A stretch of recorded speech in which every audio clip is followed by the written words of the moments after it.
If you had gone back to 2015 and told analysts that the fastest growing country in West Africa over the next decade will be Benin Republic, most would have laughed and called you crazy.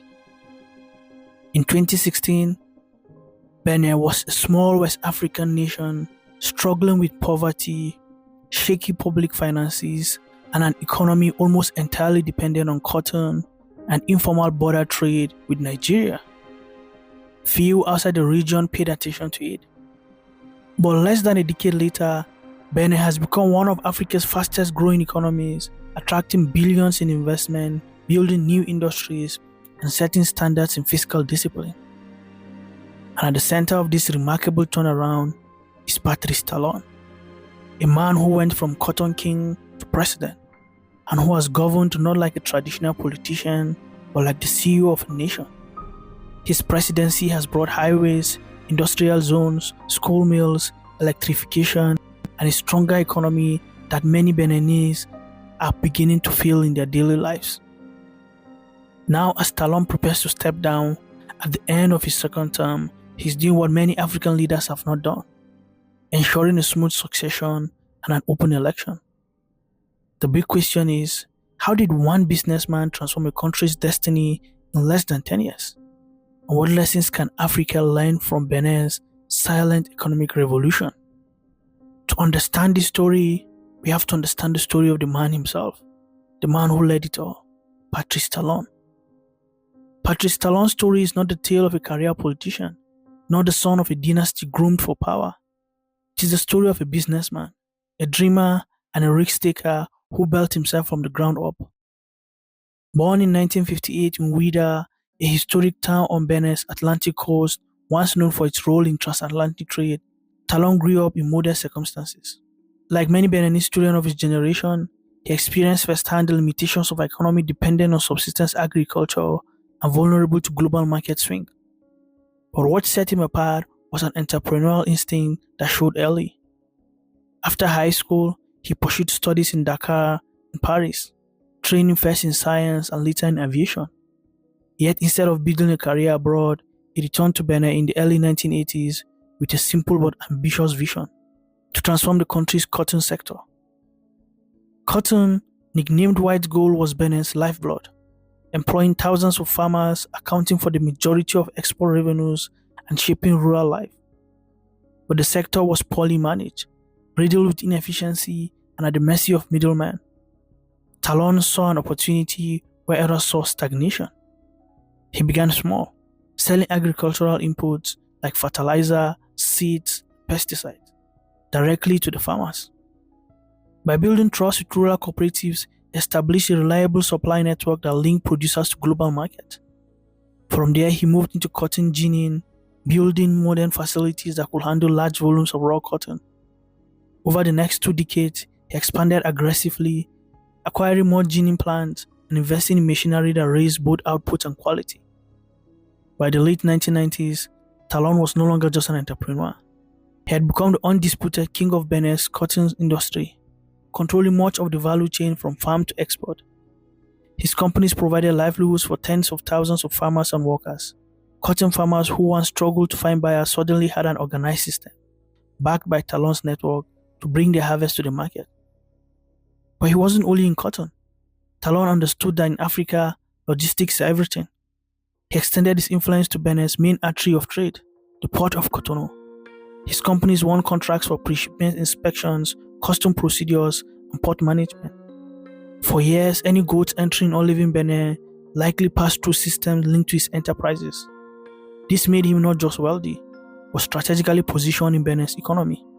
Of course, building such an empire was not without controversy. In Benin's complex political environment, business success is always tied to power. Talon cultivated strong relationships with leaders of the day, financing campaigns and aligning with the state. His wealth gave him influence, and his influence secured him even more business opportunities. Some praised him as a visionary who brought structure and efficiency to Benin's chaotic trade systems. Others accused him of monopolizing too much and becoming too big to challenge. Then came the turning point. In 2012, Talon fell out with the then president, Thomas Boni Yayi, a man whose campaigns he had helped finance. He was accused of embezzlement in cotton subsidies and sensationally even linked to an alleged poison plot against Yayi himself. Whether true or politically exaggerated, the scandal forced Talon into exile in France. For many, it seemed the Cotton King's empire would collapse and his influence would vanish. But Talon did not disappear. He kept his networks alive, maintained his businesses, and watched Benin carefully from abroad. In 2014, Yayi issued a pardon that allowed Talon to return. His comeback was quiet, almost understated, but to those who followed him closely, it was clear he had not only survived the storm, but was recalibrating his ambition. By then, Talon had seen both the limits of being just a businessman and the fragility of relying on political alliances. He had built industries, created jobs, and accumulated wealth. But he also knew that without political authority, his vision for Benin's transformation could only go so far.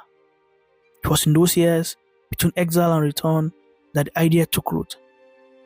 If he wanted real, lasting change, he would have to step out of the boardroom and into the presidency.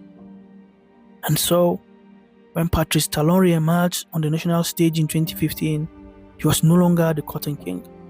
He was a man preparing for the fight of his life, not to defend his businesses, but to take on the responsibility of reshaping an entire nation. By 2015, Talon had already lived a life few could have imagined. A self-made billionaire, a titan of industry, a man who had gone into exile and returned against the odds. But as he re-established himself at home, one truth became clear. If he wanted to truly change Benin, he could not remain just a businessman whispering to politicians. He had to become the one making the decisions. At first, many dismissed the idea. How could a man with no party, no traditional political base, and a reputation as a tough, uncompromising businessman convince ordinary Beninese to hand him the presidency? Politics in Benin had always been the domain of seasoned politicians and party bosses. Talon was an outsider. And yet, it was precisely this outsider image that became his greatest strength. Ordinary people were tired. After 2 terms of President Thomas Boni Yayi, the country was restless. There was fatigue with corruption scandals, with poor infrastructure, with an economy that seemed stuck. Voters were looking for something, or someone, just anything different. Talon presented himself as that alternative. His message was bold but simple. I will run Benin like a business. He promised efficiency, discipline, and results. He spoke about restoring order to public finances, about ending the culture of waste, about building infrastructure that will last, and about modernizing the state with the same professionalism he had built his own cotton empire. But perhaps his most daring promise was about power itself. Unlike the many politicians who clung to office, Talon declared he would serve only 1 term of 5 years. This was revolutionary. It was a way of telling citizens, I'm not coming to rule forever. I'm coming to set the house in order, then I'll leave. For voters weary of endless political games, it was electrifying. The 2016 elections became one of the most closely watched in Benin's history. In the first round, Talon faced a formidable opponent, Lionel Zinsou, the sitting prime minister and chosen successor of President Yayi. Zinsou had the state machinery behind him, international connections, and the aura of continuity. Talon, in contrast, ran as an independent with a loose coalition of reform-minded allies. It was the establishment versus the outsider. The result of the first round were a shock. Zinsou came first with about 28% of the vote, but Talon surged into second place with roughly 24%, enough to qualify him for the runoff. In that moment, the narrative shifted. Suddenly, the Cotton King turned candidate was no longer a long shot. He was a challenger who could dethrone the system. In the 2 weeks leading to the second round, Talon consolidated support. Other opposition figures who had lost in the first round threw their weights behind him, creating a broad front against Yayi's chosen heir. The momentum swung decisively. On March 20, 2016, Beninese went to the polls again. When the results came in, the verdict was overwhelming. Patrice Talon won with 65% of the vote, a landslide victory that stunned observers both inside and outside the country. The outsider had beaten the establishment. The businessman had beaten the politician. Internationally, the election was praised as free and fair. Even outgoing President Boni Yayi accepted the results quickly, congratulating his former ally turned rival. In Cotonou, Porto Novo, Parakou, and towns across the nation, crowds celebrated. There was a sense of renewal in the air. the feeling that Benin was about to turn a page. On April 6, 2016, Patrice Talon was sworn in as the President of the Republic of Benin. Standing before the nation, he reminded citizens of his pledge to work with discipline, to bring efficiency, to deliver what had long been promised but rarely achieved, real development. This is not a favor to the people, he declared. It is their right. And for the first time, Benin had a leader who openly embraced the identity of a reformer, who saw himself less as a politician, more as a manager of national transformation. So began the experiment. Could the businessman president, armed with the method of private sector, remake a country that had been stagnant for decades? To appreciate Talon's presidency, you first have to understand the state of Benin in 2016. On paper, the country was a democracy admired across Africa. It had held regular multi-party elections since the 1990s. The power had changed hands peacefully more than once. But beneath that reputation lay serious economic and social struggles. Economically, Benin was stagnant and fragile. The country's growth hovered around 3 to 4%, but it was growth without depth. Almost the entire economy rested on two pillars: cotton and re-export trade with Nigeria. Cotton alone made up nearly 70% of export earnings. If global prices dropped, farmers suffered. If Nigeria closed its border, Benin's traders were ruined. In other words, Benin's prosperity depended on forces beyond its control. Public finances were no better. The budget deficit was close to 6% of the GDP. Debt levels were climbing, and tax to GDP ratio sat at a weak 13%, one of the lowest in the region. In plain terms, the government was struggling to raise enough money to run the country, let alone invest in infrastructure or social programs. Corruption scandals eroded public trust, and state institutions often seemed incapable of delivering even basic services efficiently. The infrastructure gap was glaring. Roads linking villages to towns were poor or non-existent, making it hard for farmers to get crops to the market. Electricity coverage was patchy. In rural areas, less than 1 in 5 households had power. Water supply was unreliable, forcing many families to depend on unsafe sources. For a country with a young and a growing population, the lack of infrastructure was a straitjacket on opportunity. Socially, poverty was widespread. In 2015, nearly 40% of Beninese lived below the poverty line. Schools were overcrowded and underfunded, and dropout rates were high, especially for girls. Healthcare facilities were few and under-equipped, with preventable diseases still claiming lives. Life expectancy hovered around 59 years, and the Human Development Index ranked Benin among the bottom tier of nations. Politically, there was fatigue. President Thomas Boni Yayi 2 times had brought stability but also disillusionment. His second term was marred by corruption allegations and governance crisis. Many citizens felt that while politicians argued, their daily lives did not improve. For ordinary Beninese, promises had piled up but progress felt slow. This was the Benin that Patrice Talon inherited in 2016. A nation stable on the surface but struggling underneath. An economy too dependent on cotton, a state too weak to deliver, and a population tired of waiting for change. Talon took office knowing the scale of the challenge.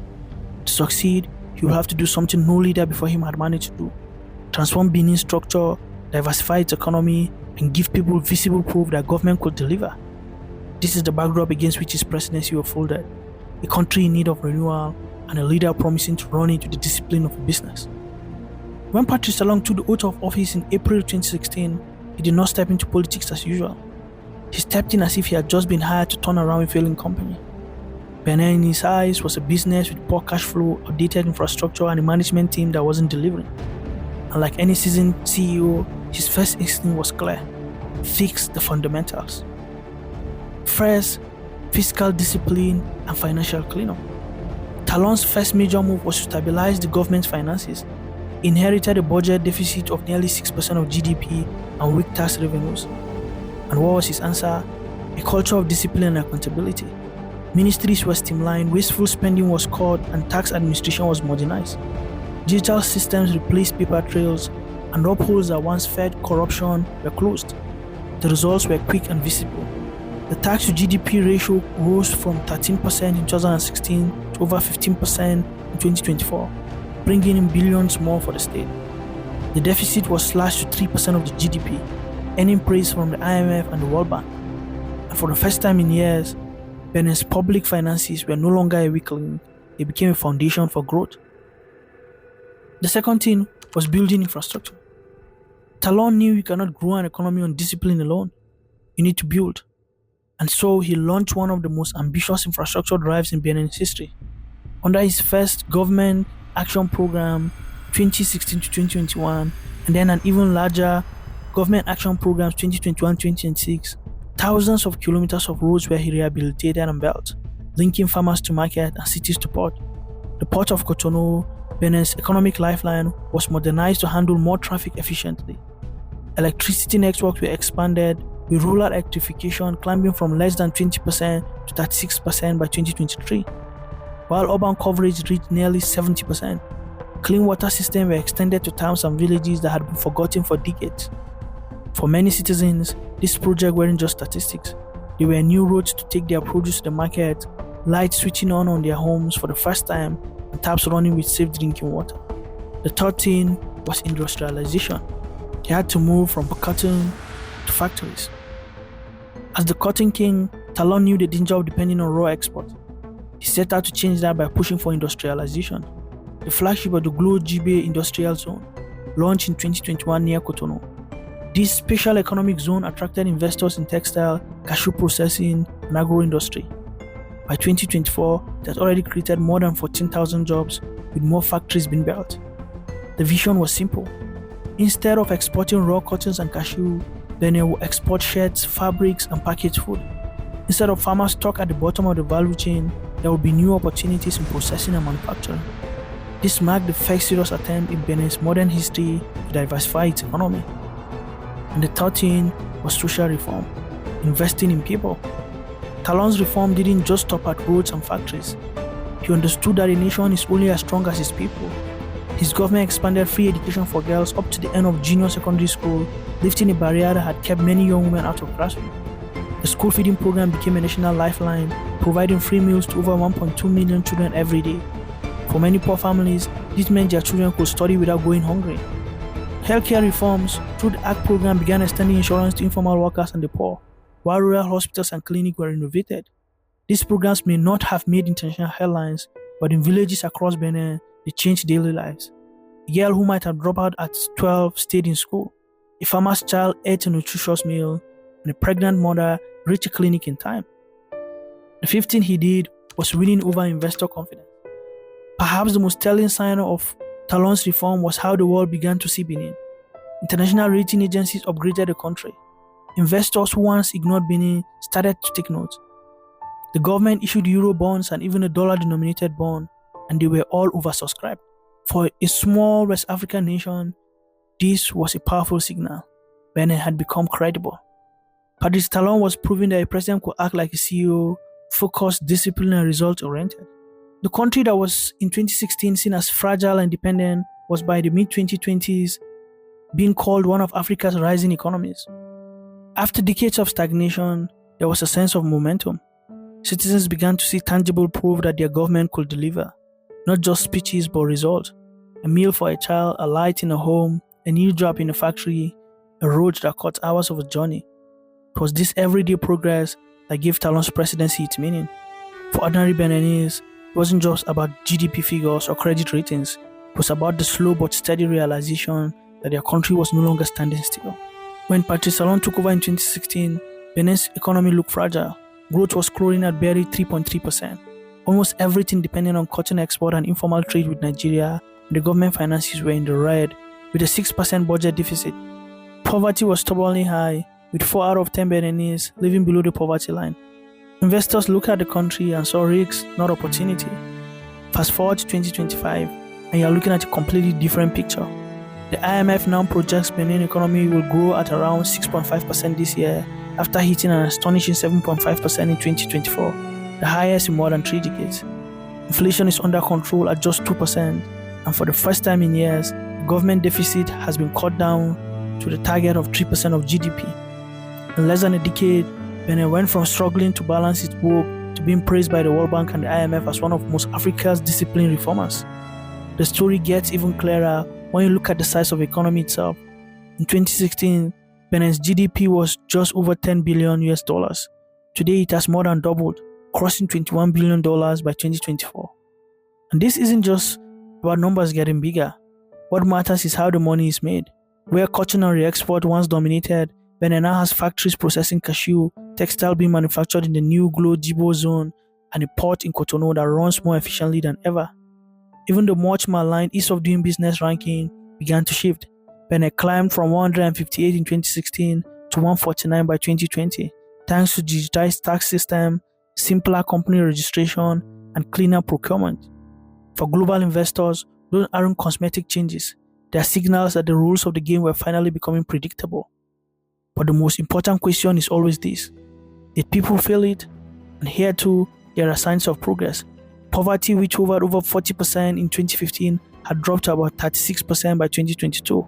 And the World Bank now projects it could fall closer to 22% by 2027 if growth keeps pace.